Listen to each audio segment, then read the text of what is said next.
Bonsoir et bienvenue à tous pour la célébration de l'Église évangélique de la Croix-Rousse. Alors, pour ceux qui nous rejoignent pour la vidéo, après un petit temps de retrouvailles sur Zoom et avant d'y retourner pour passer un temps de prière ensemble, je vous invite à chanter de tout votre cœur à Dieu nos louanges par les chants qui vont suivre. Mais d'abord, Noël approche. Aujourd'hui, c'est le premier dimanche de l'Avent. Donc, on entre dans ce mois d'attente de la célébration de Noël, où on attend les retrouvailles en famille, on attend les cadeaux, on célèbre l'esprit de Noël. Et personnellement, c'est une attente qui me donne de la joie.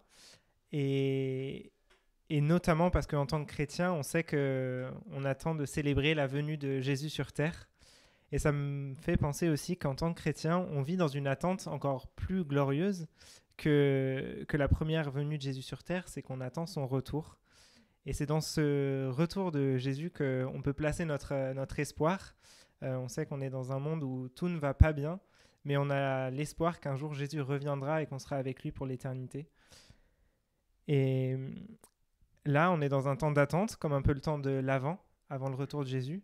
Mais ce temps d'attente, c'est pas du temps perdu, c'est du temps qu'on a pour apprendre à mieux connaître notre Dieu, à apprendre à lui obéir, et vraiment du temps pour apprendre à placer notre espoir en lui et dans sa promesse d'une vie éternelle avec lui. Dans le chant des montées, c'est ce que le psalmiste encourage le peuple d'Israël à faire, en lui rappelant l'espoir futur qui est lié au Messie.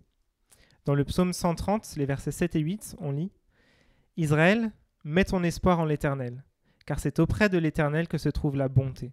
C'est auprès de lui que se trouve une généreuse libération. C'est lui qui rachètera Israël de toutes ses fautes. » Jésus, il était attendu par le peuple d'Israël comme le libérateur, celui qui amènera l'espoir à son peuple. Et aujourd'hui, cette libération, en tant que chrétien, on la vit partiellement, et on attend de pouvoir la vivre complètement en pleine communion avec Dieu le jour où Jésus reviendra.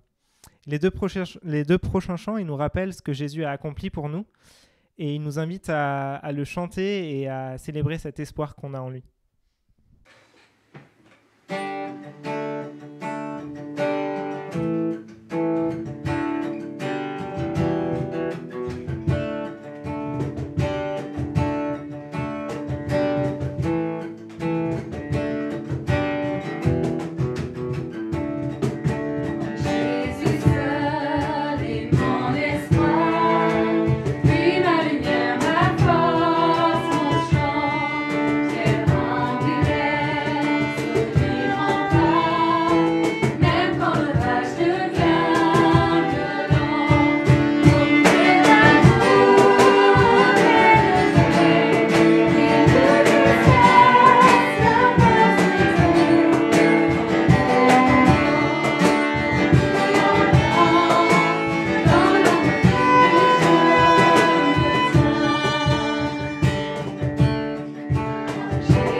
Alors maintenant, les enfants, restez bien devant les ordinateurs parce que ça va être le moment du Bibli Club. Et donc, on va regarder une vidéo que Susanna a préparée pour nous.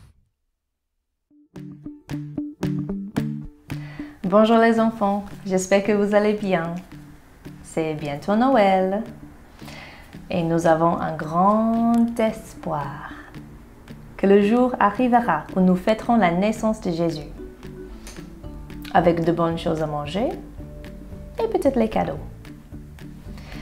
Mais d'ici, je compte 26 jours pour attendre. Comment faire passer le temps? Avec un bon livre.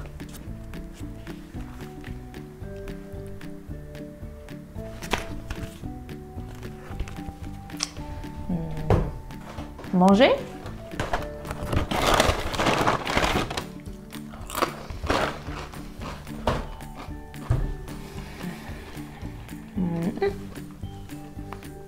Apprendre à jongler. Pas mal. 3. Regarder les télés.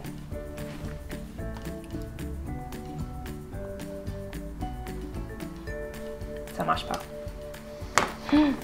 Décorer la maison pour Noël.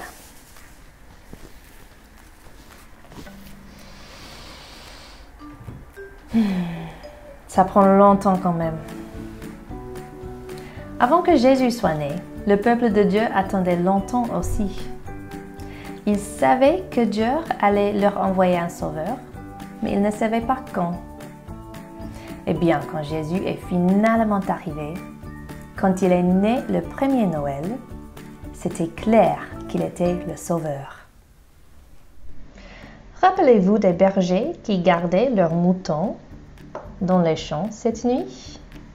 Et soudain, il y avait un ange qui est apparu. Il leur a dit: « N'ayez pas peur, j'ai de bonnes nouvelles pour tout le monde. Le Sauveur du monde est venu. Il est venu vous sauver. C'est un bébé. Et tu le trouveras enveloppé de tissu, couché dans une mangeoire. » Tout à coup, beaucoup d'anges se sont apparus. D'une grande voix, ils ont chanté des louanges à Dieu. Ils sont rentrés au ciel. Les bergers, étonnés, partaient en courant pour chercher le Sauveur du monde.